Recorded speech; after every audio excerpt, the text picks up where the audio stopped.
para a gente ir ajustando o pessoal, né? Tá?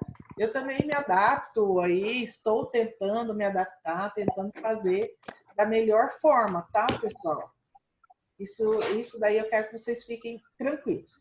Bom, o que nós vamos ver na aula de hoje, Andréia? E como sempre, eu dou aquela recapitulada na aula. Se você lembra, eu dou aquela recapitulada, então você não vai ficar perdidona, tá? Pode ficar tranquila que você não vai ficar perdida. O que nós vamos continuar na aula de hoje? Nós vamos continuar falando de consignação em pagamento. E no segundo, olha lá, hein? Na segunda parte da nossa aula, nós vamos fazer um mapa mental juntos. Beleza, pessoal? A gente vai fazer um mapa mental para tentar fechar o conteúdo, tá bom? Então, na aula passada, nós falamos o seguinte, né?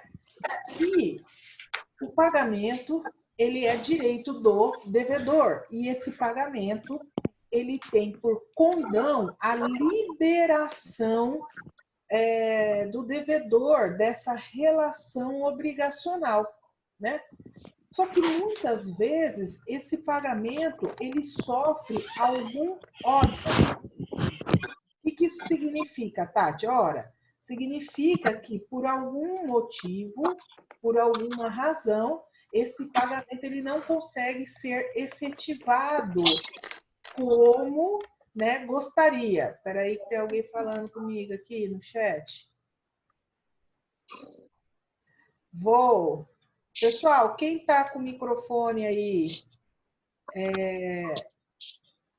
ligado, por favor, tá?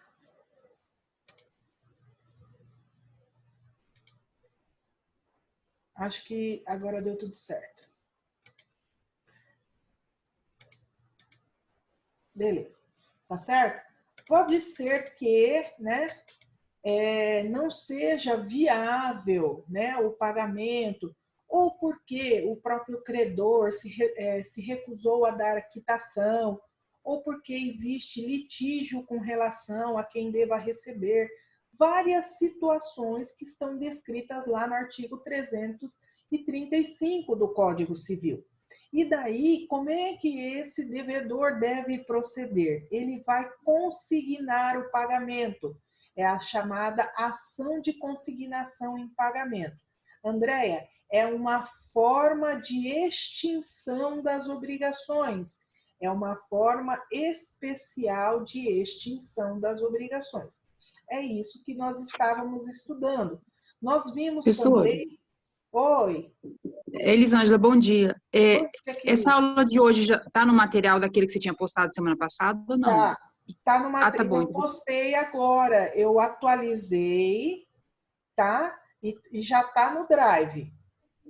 Ah, tá, então não deu tempo. Tá bom, depois eu imprimo, então. Obrigada, tá? Mas é só o finalzinho, tá, Elisângela? Tá bom, beleza. Tá bom? Beleza, obrigada. De nada. Pessoal, e daí nós estudamos também que o consignante é o devedor, é aquele que procede à consignação do valor, tá bom? O consignatário é o credor, é em face de quem se consigna. E o consignado é o bem, né? O objeto do depósito, beleza? Nós vimos tudo isso, tá? Vimos também que a consignação, ela é uma faculdade do devedor. Não é um dever, é uma escolha dele.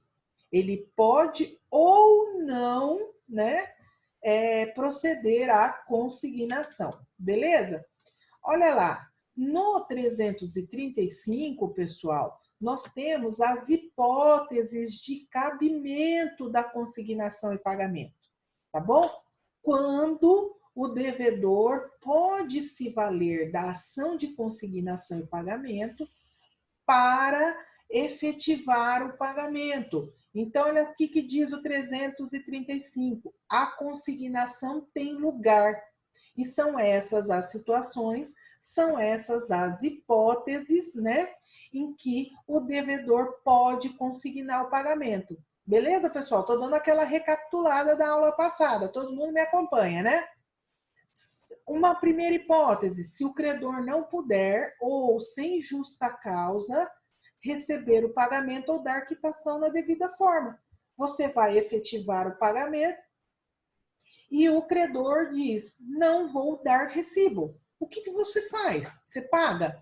Não, você não pode pagar, porque quem paga mal, paga 2 vezes. O que você tem que fazer? Você tem que reter o pagamento e consigná-lo para que você tenha a quitação, para que você não seja obrigado a pagar de novo. Beleza?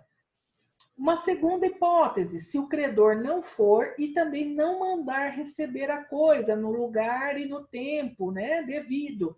Vejam, pessoal, nós podemos, né, convencionar que é o credor que vem receber o pagamento.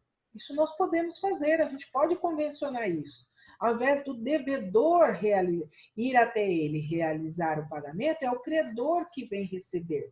E aí, ele não vem, ele não manda receber e você faz o quê? Bom, você vai ter que consignar o pagamento para efetivar esse pagamento e não sofrer, olha lá, hein?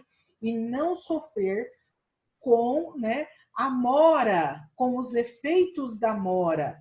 O que é a mora mesmo? Mora é demora, mora é atraso. Beleza, pessoal? Estão me acompanhando? Amora é fruta.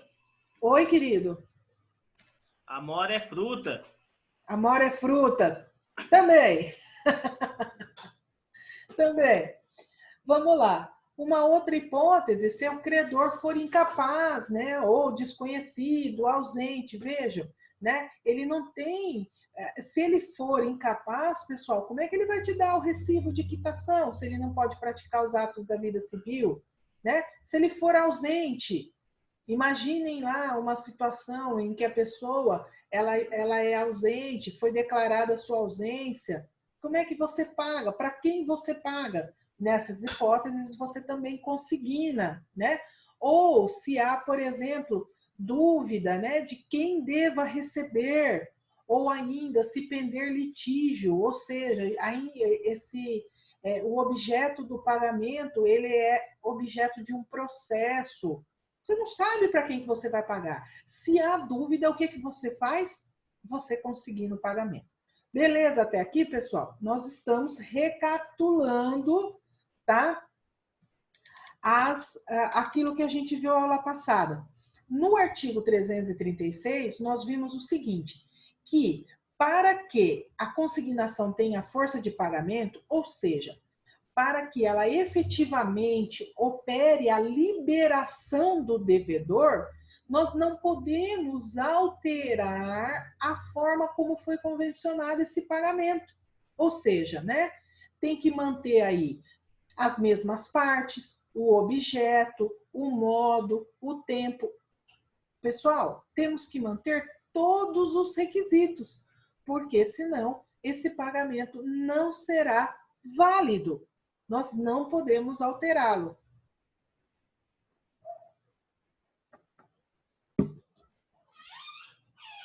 Então, vamos lá. Com relação às pessoas, né? Quem deve efetivar o pagamento? Tá? Quem é que tem que pagar? Bom, quem paga é o devedor ou até mesmo o seu representante. Em face de quem? Do credor. Você não pode alterar as partes. Você não pode alterar os sujeitos. Quer dizer, então veja só. Eu devo para o Iago, tá? Eu devo R$5.000 ao Iago. Porém, quando eu vou efetivar o pagamento, tá bom? O Iago se nega a me dar um recibo. Eu pago? Não, não posso pagar, porque quem paga mal paga 2 vezes. Eu posso ser compelida a pagar de novo. O que eu faço? Vou consignar o pagamento. Aí, eu faço o seguinte, ao invés de pagar em face, né, do Iago, eu pago em face da Elisângela. Ao invés de eu colocar como credora na ação como credor na ação Iago, eu coloco a Elisângela como credora. Vejam, pessoal, eu não estou alterando o sujeito dessa relação. Como que esse pagamento ele vai ser efetivo? Não vai. Eu vou continuar devendo ao Iago. Por quê? Por quê? Porque eu alterei o sujeito dessa relação, né? Tá certo? Então, é isso que esse artigo está nos dizendo, que nós não podemos alterar, tá? O sujeito da relação. Também não podemos alterar o quê? O objeto. O pagamento, pessoal, ele deve ser feito na integralidade.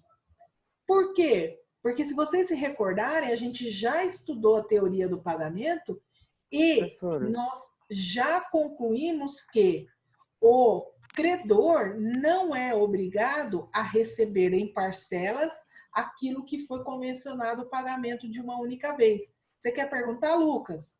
O Marlon não tá conseguindo entrar aqui no link. Será que não tem como mandar outro para ele?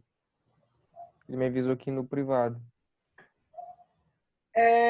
Então, mas como é que eu faço? Porque aquele lá é o... Peraí. Acho que a net dele caiu mesmo. Deve ser lá, né, Lucas?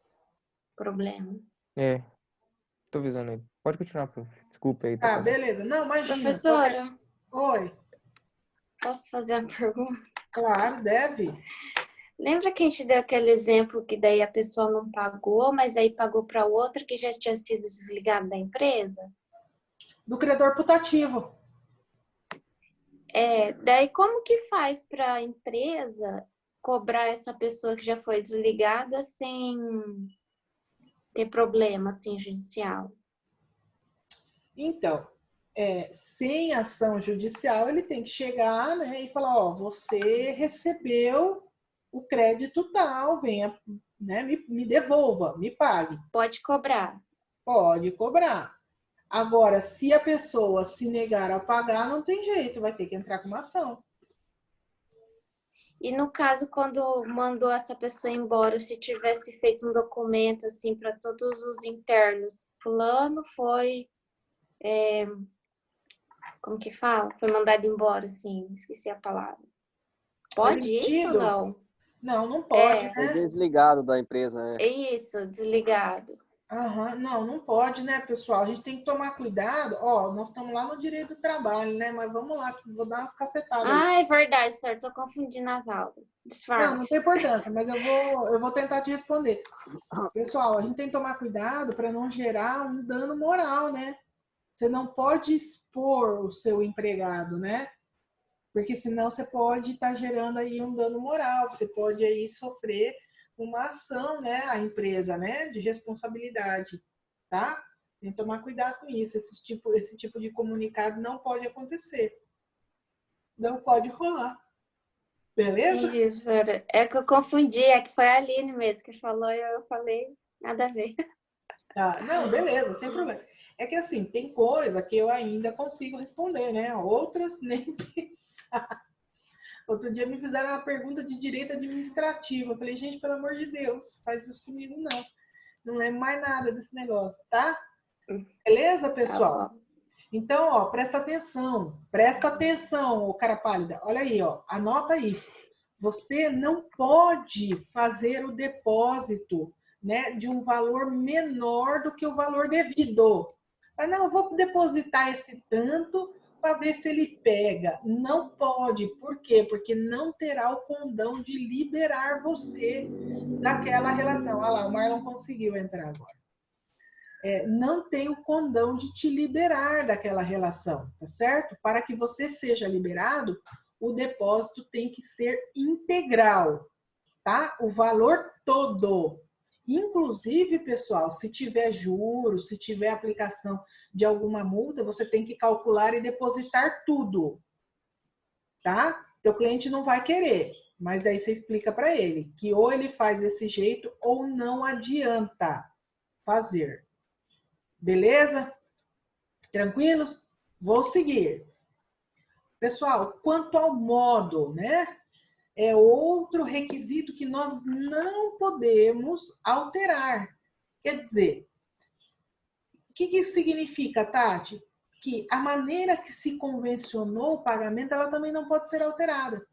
Então, convencionou-se que o pagamento vai acontecer na cidade de Maringá. Tem que ser aqui, tá bom? Que o pagamento vai ser feito em parcelas.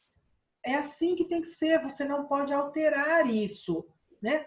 Você, na verdade, você vai reproduzir aquilo que você tem no seu contrato.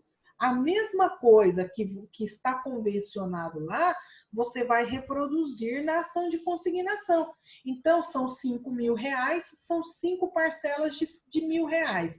Eu fui pagar a primeira, o credor se negou a me dar recibo. O que eu faço? Eu consigno essa primeira parcela de R$1.000. E depois, e as outras, Tati, né? Que são aquelas obrigações de trato sucessivo. Não foi isso que a gente aprendeu? Obrigações de trato sucessivo. Obrigações que a gente paga em prestações. Viu, Merada? Parcela. Tá certo? Tá dando para lembrar o que é parcela? Porque a gente não tá indo mais para a rua fazer parcela. Né? Às vezes a gente esquece o que é isso, né? Pessoal, se você tinha lá a obrigação de fazer o depósito, né? No dia 15/5, 15/6, 15/7, 15... Você vai todo dia 15 efetivar o pagamento. Você não pode alterar isso. Você reproduz aquilo que foi convencionado. Beleza? Por quê, Tati? Porque senão o seu pagamento, né, a sua ação de consignação em pagamento, ela não terá validade para extinguir aquela relação obrigacional. Todo mundo me acompanha? Sim? Desliga o microfone aqui que hoje tá motosserra. Um dia é cachorro, hoje é motosserra. Ô, prof, Oi, querido. se eu combinei todo dia 15, eu tenho que fazer todo dia 15. Mas se eu fizer, por exemplo, todo dia um dia antes do vencimento, também não tem problema, né? Tem sim. Todo mês um dia antes. Um dia antes, todo mês? Não pode. Extingue. Não pode. Nós estudamos na teoria do pagamento. Que o devedor não é obrigado a pagar a dívida antecipada e nem o credor é obrigado a aceitá-la. Não pode. Não, mas tem obrigação, não, porque eu quero pagar todo mês um dia antes. Não pode. Não pode? Aí não extingue a dívida? Não, veja, olha só. Se você quiser pagar um dia antes, tá? E o credor aceitar, extingue. Só que o credor não é obrigado a aceitar. Pessoal, vocês estão pensando só em dívida em dinheiro, tá? Pensa numa outra dívida. Pensa na entrega de uma safra. Se você for pagar um dia antes, que é entregar a safra, pode ser que o credor ainda não tenha o local pronto para receber o pagamento. Vocês já pensaram nisso? Então, nem sempre pagar antes é um sinal de que o credor vai ficar satisfeito. Ó, imagine o seguinte, eu vou trocar meu carro. Na minha casa tem vaga de garagem para 2 carros. Eu combinei com você que você vai me entregar o carro, hoje é dia 19, no dia 21. Porque dia 20 eu vou levar o meu carro para quem comprou. Então eu vou fazer assim, né? Dia 20 eu levo o meu carro atual para quem comprou o meu carro e no dia 19 você entrega meu carro novo. Se você entregar antes, não é um transtorno para mim?